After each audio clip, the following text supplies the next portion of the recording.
I used a standard square and a torpedo level for laying out the cut marks across the front face of the door for my AC unit. Positioning the pattern across the decorative panels that best fit my needs. Most units will come with a template that match the space requirements for clearance.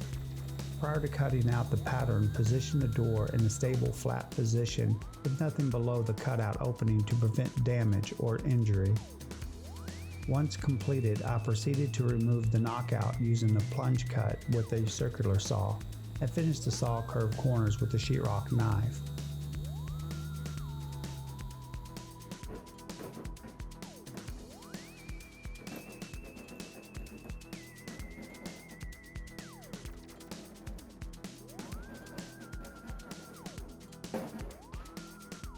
I used an old picket fence for framing up the rough edges of my cutout.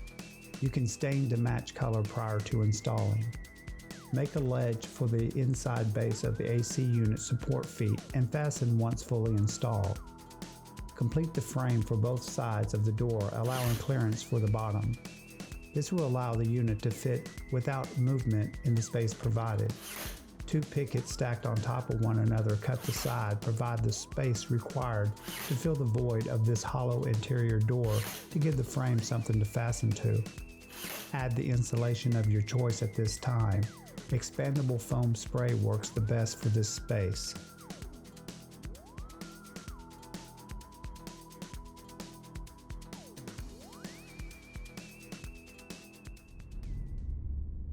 This AC unit is being installed on a vocal booth door that is enclosed inside an interior environment. Consider the climate situations of your application prior to settling on your AC unit, installment methods, and best practices.